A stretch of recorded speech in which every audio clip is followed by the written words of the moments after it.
Hey, everybody. Thank you for tuning in and welcome to the Real Vets podcast. I'm Tyson, Air Force veteran and realtor. And this guy over here. Yep, and I'm Tony Gayton, Edge Home Finance Loan Officer, Army veteran. Yeah. All right. Yeah. Cool. Yeah. I was going to say HUA, but I keep getting messed up on it, right? Because like HUA don't mean the same thing anymore. Kind of like they say They say every branch has their own, but I believe the Air Force says HUA as well. I don't know what they say anymore. Somebody tell me, please. The Marines are hoorah. The Army's HUA. And I'm pretty sure we said HUA too. Doesn't mean the same thing anymore, though. I don't know. We got to ask somebody. Somebody who's still in needs to comment and tell us, break us down, because I'm like, the way they've said it to me is like, yeah, it means like, yeah, right, Sergeant, or something like that. Yeah. Still like a battle cry, baby. That's what I remember it just. Whoa! Victory screech!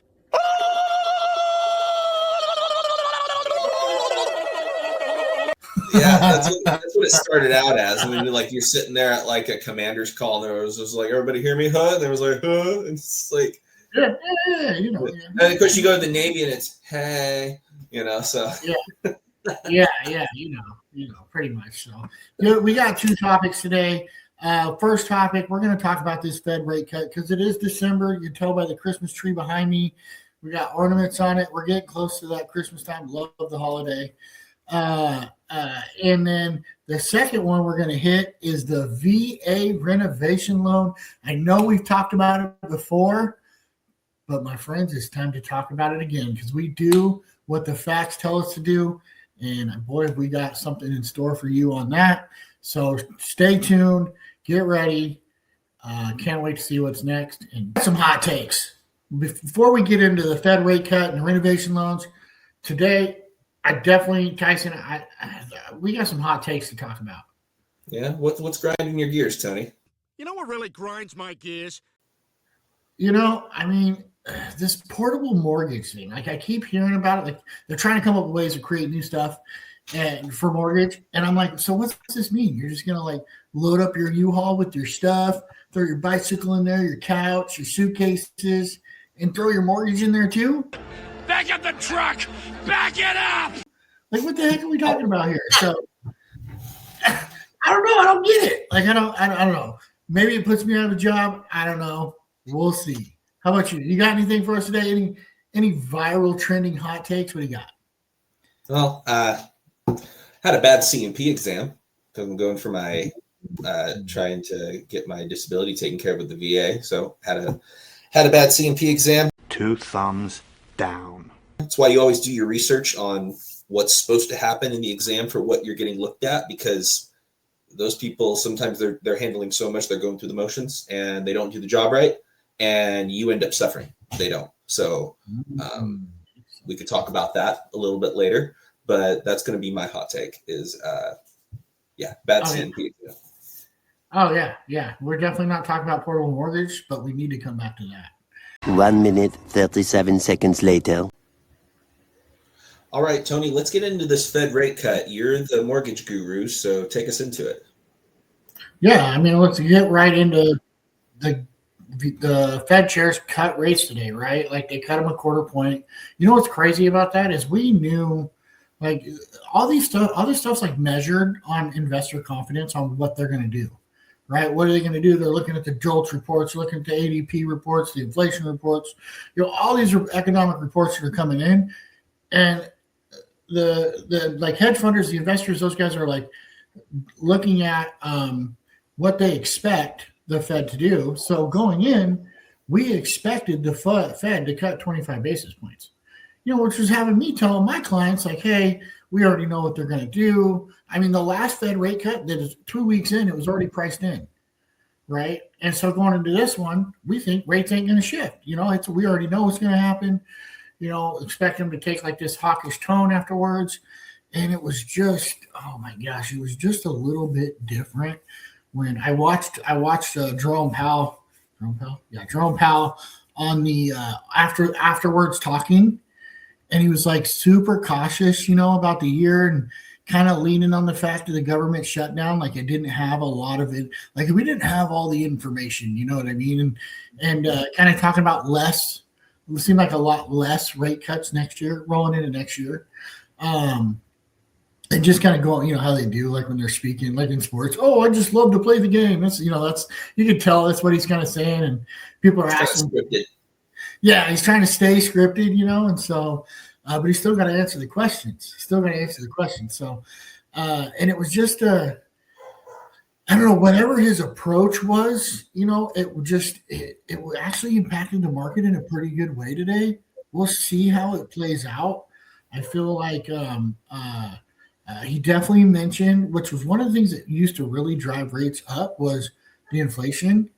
And he commented like we're at an elevated inflation right now, you know. And I thought, oh, as soon as he said that, I'm like, oh no. And I'm like watching the MBS, watching the mortgage-backed securities and the 10-year Treasury, and I'm like waiting for him to shift down. I think in that time I was yelling at the TV. Will was like, man, it sounds like you're in there watching a football game. And I'm yelling at the TV because he's like talking inflation. I'm like, oh, there goes the rates. They're going to go up again.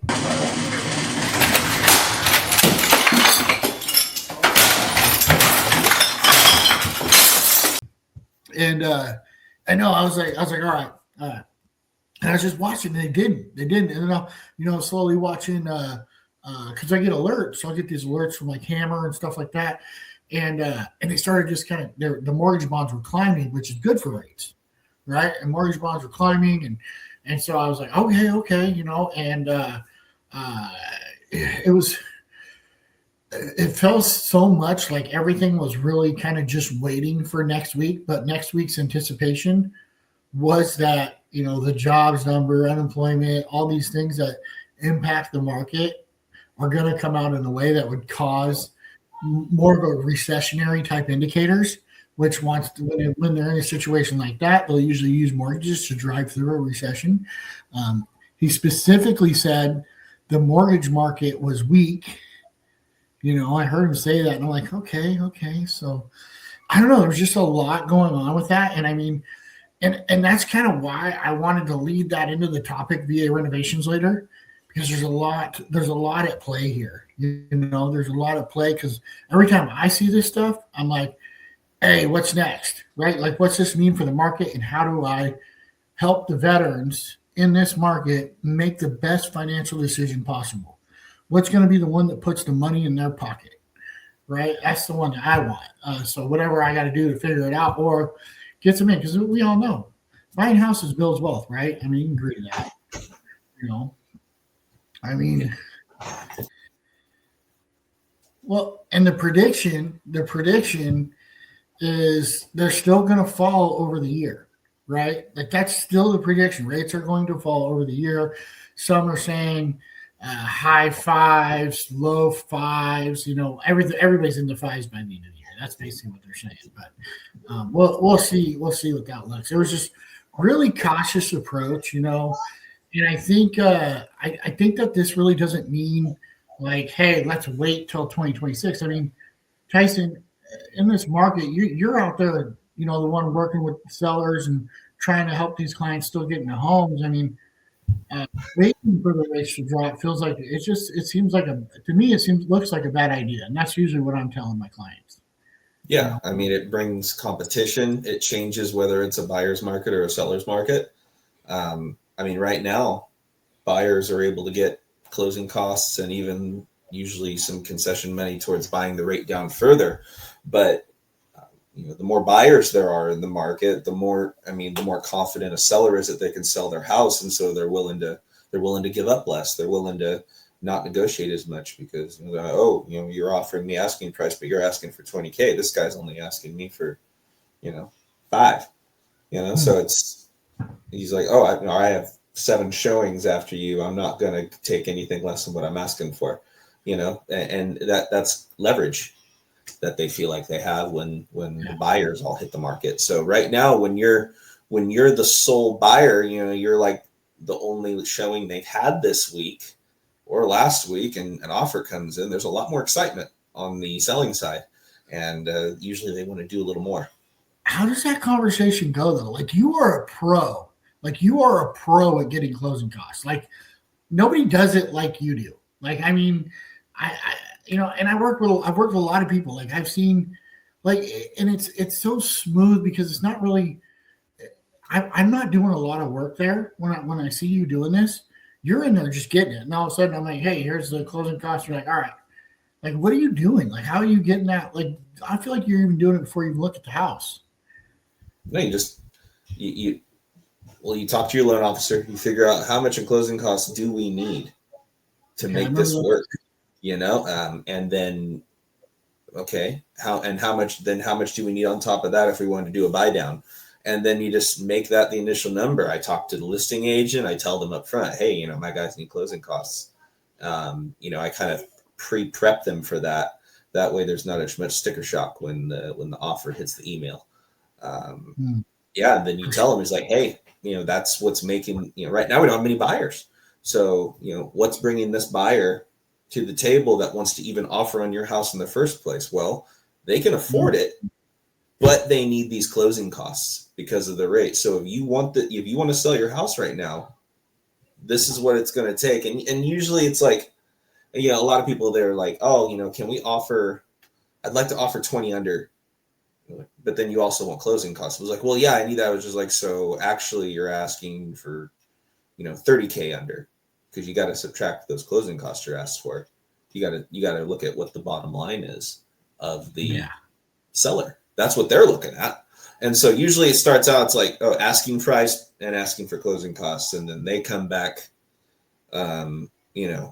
asking price and stack your closing costs on top of it. And it's got to appraise for that too. And then usually, it's kind of a back and forth negotiation. Sometimes we end up splitting it.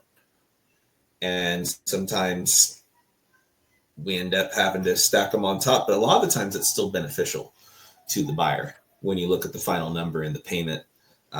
Going up in price to get those closing costs is still more beneficial payment wise and rate wise when you get that buy down. So I always see that. I'll get the question about, should I put $10,000 towards down payment? And I'm like, it's really only going to shift your payment by like $70, versus 10,000 towards rate buy down could shift it by $300, And so, I mean, it is. Or sometimes I'll even go, if you're trying to lower your outgoing, we've done this recently where I'm like, hey, let's not buy down the rate and let's pay off this debt. You got. That's something that you were talking me up, and I'm sitting there like, oh, I'm gonna talk you up. You pay off people's debt with this money, which is something I didn't even know about until you educated me on it. How many people have we had that you paid off their car payment or a credit card that money and it ended up it's in the hundreds of thousands. Yeah, it is. It's definitely in the It's been now. Is that exclusively a VA loan thing? Yes. So you can't do that with an FHA. Can't do it with an FHA. Can't do it with conventional USDA. I don't think either. Don't do a lot of USDA, so I won't try. So VA loan exclusively, concessions or closing costs from the seller can be used to pay off debt of the veteran. Up to 4%. Up to 4%. So you get 15 grand in closing costs, and you only need 10 of that for your actual closing costs on the house. You could use the rest of that money to pay off that $1,000 credit card, that couple grand you have left on the car, that kind of stuff. You can't use it to buy things like a washer and dryer or anything like that, can you? In a roundabout way, I guess you could. I guess if you attached an invoice and title or something like that. No, it's more like the way I've seen. I don't ever do it this way, but I've definitely, it's been a way that could be possible is like you go out and you use your credit card to buy the washer and dryer, right? Or get the installment loan I don't know if they do that anymore, but get the installment loan, and then whatever the loan is, then you just add the debt to the credit report and then get the invoice for it and then just pay the thing off. I think I might have done it once in my career, but just I didn't have any debt, so. But yeah, so I mean, there's all kinds of ways you can get around it. So to make sure you're getting stuff paid off or not. I mean, it's definitely it's a great tactic to have. I mean, especially because a lot of times what happens is when we're estimating closing costs, when I'm giving you that number, that's a real big estimate, right? Like I'm estimating like 7 different people's costs when I do that. Not knowing like what other things are going to come. Is a flood cert going to come in? Like what's going to come? Is the propane tank full of propane and the seller needs paid back for that? So I'm estimating a lot of things, unknowns. And a lot of times there's nothing extra. Or maybe you sent me the contract at 8 p.m. on a Thursday night or a Friday night, and on Monday, rates dropped by $2,000. Well, now I'm locked in, and instead of lowering the rate, we had that extra $2,000. Now I got debt payoff too to go with it. So there's all kinds of things that ends up having money left over. So it's make them get the you seen that? Make them get the red. What do you call it? Now you threw me off. The red. I said red. But yeah. Anyways, debt payoff, great thing. Something to definitely get after. And who you work with, I see this said a lot. Who you work with definitely does matter. Yeah. I think I'm still kind of. I know there's a real estate agent out there that might get offended if they hear this. But in this market, if you went out and your buyer's paying their own closing costs and you offered list price and there wasn't multiple offers on that house and you're celebrating that you just got your client into a contract, I'm not sure you did your job. I'm not sure. I'm not saying you didn't. But I'm not sure you did either. I'm saying all this out loud and I probably shouldn't be. The 2 things that come to mind to me in that conversation is payment and money left in the veteran's pocket. Yeah. How much money? I mean, I don't like people going to a house with 0 money in their pocket. Like I declare bankruptcy! Spent all their money on their closing costs. A lot of people don't even know about closing costs. They're like, oh, it's a 0 down loan. I don't got to pay anything, right? You got to pay some stuff. What, is that going to cost me? There's a few things you can't get around. Inspection. Home inspection, appraisal, unless you got a really cool lender that covers that. Which is like $800, And dude, on that, let me hit that home inspection thing one real quick. Yeah. So a lot of times, say a house is falling out of contract and the seller's got the inspection. Mm-hmm. I have always been an advocate, as long as that inspection came from a third-party company and it wasn't like a flipper selling the house. I don't know if I trust that or not. That'd be like the only caveat. But I'm comfortable with using the inspection the seller had. And there's a big difference between a seller procured inspection and say an inspection that's from a previous buyer. Yeah. Because the inspections on the front page will show who did it and who it was for. Yeah. So there's getting a pre-inspection, and having that with your listing when you list a house, saying, hey, here's all the stuff that the inspector found wrong with it, and here's what we fixed. A lot of people still want to get their own inspection. Yeah. A lot of people do because, they're like, oh, well, that was your guy that did that. I want to get my own guy. And you're not really going to get around that. People are going to want to do that. But I mean, like, there are certain expenses that the veteran has, even if it is a 0 down loan, but I really don't like them to pay closing costs. That's thousands and thousands of dollars that you want them to keep in their pocket, even if it does increase their payment $50, $70 because you had to go up in price a little bit. It still benefited them better. Life happens right after you close. Something happens in life. Your tire goes flat on your car. Like a death in the family. You got to fly somewhere. You want to keep as much money in your personal account as possible. So that's just my take on that. A few moments later. All right, for our next bit here, we're going to do something new on the channel. It's called Real or Real. This is where one of us brings up an article, a military-related article, and puts it up, and the other guy has to guess if it's real or not. And we have some fun talking about it. So I'll go with mine. Real or real? It says real or real. Real or real, not real or real. You said real or real. Is it real or is it? Okay, yeah. It's so real. REL, like our channel? Yeah. Ah. Yeah. You know Okay. what? I put it there. All right. No. You know You what? fix I'm it? fixing it on There you go. air right now. Real. Yeah, let's or go. real? There we go. Yeah. Yeah, that's why you leave Air Force in charge of the tech here. Let's see. Real or real. So here's the article that we have. Guy who almost joined military now enjoying career as ICE agent. He may still join the military, but only after his mom gets back from bingo. Is it real? Or is That's it not? real. Come on. That's not a real. That's real. Fake news. It's fake, phony, fake. Yeah, is that real? Is that, are we saying that specific thing's real, or that's totally happened a bunch of times? That's happening right now. That's the guy who almost. that's happening right now. That's the guy Yeah. who almost joined the military. That's him. Waiting for his mom to get home from bingo. Absolutely. Oh my gosh. Yeah, that Is it one, real? that is from the Duffel blog. That one's Was it from the real Duffel or blog. real? Was it fake or real? All,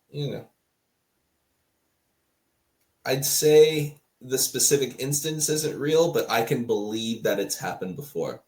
Oh, got it. All right, here we go. All right, VA temporarily pauses foreclosure to review servicer compliance. I could see that happening. It definitely If the is. servicer is not doing their job, the VA could hold up everything if it's not the bank's fault. It definitely did. And when I saw this come up as one of the topics as being a real topic, I remembered some certain companies that were in a little bit of trouble last year. And so I like connecting the dots a little bit there, thinking, Did I won't any put of their somebody names start with a V? no, but No.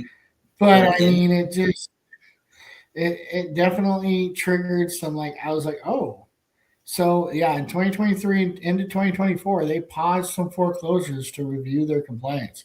Now You had I'm a little bit of curious. recall there. You were like, oh yeah.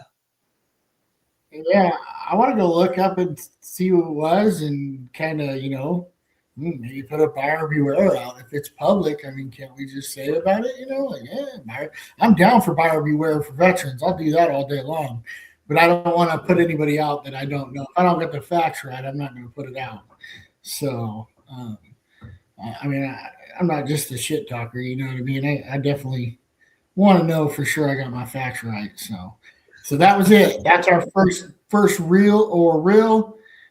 Take a look. Tell us what you think. Comment. Love to hear some feedback on what you saw about it, and find out if Tyson's was real or fake or not. Since he obviously didn't totally get the game show, we don't know if his is real or not yet. That's okay. Take your time. Well, I understood it. I just didn't know we were talking about two different reels. I was like, all right, so we're getting into one of our final topics: VA renovation loans with Tony. Hey, why would I mix VA renovation loans with Fed rate cut day? You know what? It's because of the way my mind thinks, Tyson. If you think about it, when I think about this product and why I'm talking about it today, I think about how the wholesalers have really driven up the demand on the basically distressed properties, right? The price of a distressed property is a lot higher than it was a couple of years ago, right? Obviously, right? Distressed properties, I've seen some, and there's a lot more that don't make sense for them to flip, right? Or they're coming in and they have to go get really crazy with it, add 2 bedrooms and a bathroom and, do all this extra stuff to get it to match what it needs to be on the market. But I mean, you buy something at $300,000 that's going to flip to $450,000, but you think $500,000, but you're going to sit on the market for 30 to 45 days, drop it down to $475,000, then have to pay it, and then you're going to run into Tyson as the buyer's agent and have to pay another $25,000 in closing costs. So I mean, that's what I'm seeing. Yeah. You know, Yeah, the numbers have to make sense for the people doing the renovation loan, whether they're a flipper. But if they're doing the VA renovation loan, they can't exactly be a flipper, can they?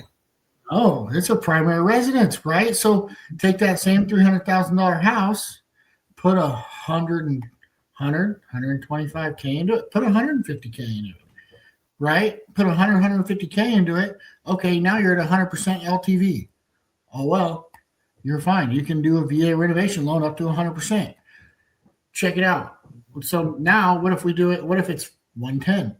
Now it's 40 grand. Now you're starting to get into that area where the flipper's like, hey, this one's kind of short. I mean, I think they like to make about 25 to 30 grand a house, right? Mm-hmm. So if it gets over to under 25, but I feel like flippers were making a lot more than that before. Well, the goal's different. A flipper wants to leave with money in their pocket. The buyer wants to be done with the keys in his pocket and a fixed up house. And just to clarify, I'm not saying that all flippers can't do this, right? I'm not saying flippers can't flip homes right now. I'm saying there's more opportunity for veterans to get into the renovation market, flip a home, get into it. Well, we can't call that. It's not flipping. They're going to buy the home, fix it, and live in a beautifully remodeled home that otherwise would have been really competitive. I feel like the competition is dropping off for them. Yep. To possibly start getting into it. I just closed one in Louisiana.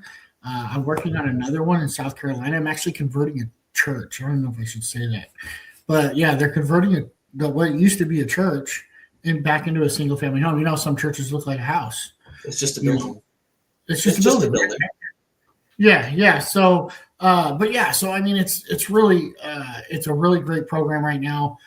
I love it for that fact of it, because I want to see veterans, come up with that 25 instant equity in their house, right? Like that's money for later, So love the VA renovation program. My favorite lender right now goes up to 100K. I have another one that does 200K, but my favorite one does 100K.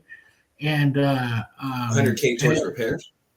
Towards repairs, yeah. Okay. So a lot of them cap at 50.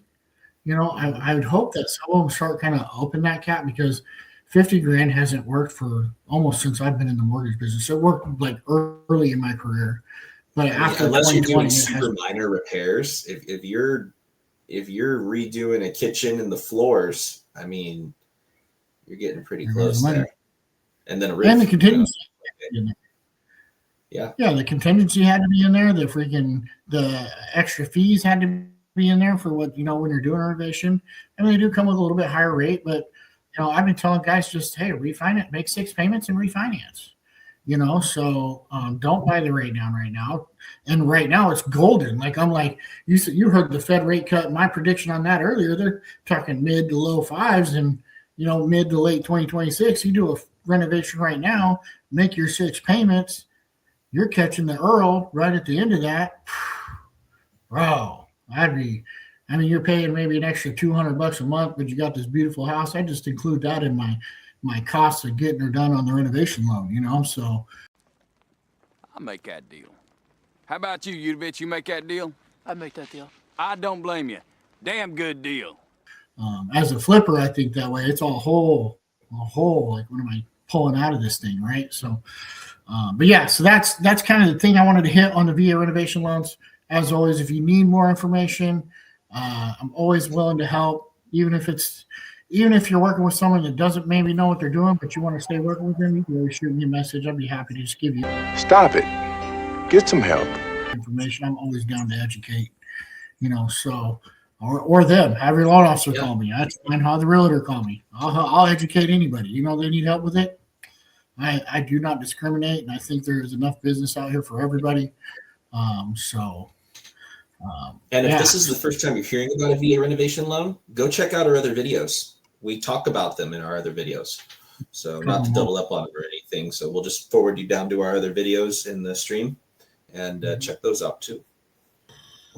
And I think that comes back to our last segment here where we talk about like and subscribe. Please like, subscribe. I'll repeat myself. Followers sharing it with your friends and family, it really helps. Share it with a veteran who you think it might be helpful to. We're trying to grow this right now. Last time I checked, and I always like to check this, our YouTube, which has been growing steadily, but I would love to see this number double within the next couple of days or a week if we could make it happen. I think we're at 60 viewers, which is a far cry from where we started, but I would love to see us get into the triple digits. Yeah, we have 53 subscribers. Okay, we are cooked. 69 comments and topics. We'll take them. What do you want to know? Yeah, send us some messages, or guest speakers on the podcast. If you're interested in it, we'd love to talk to you and see if you're a good fit for it and have you on there. But please like and subscribe. And we'll be making another video here before Christmas.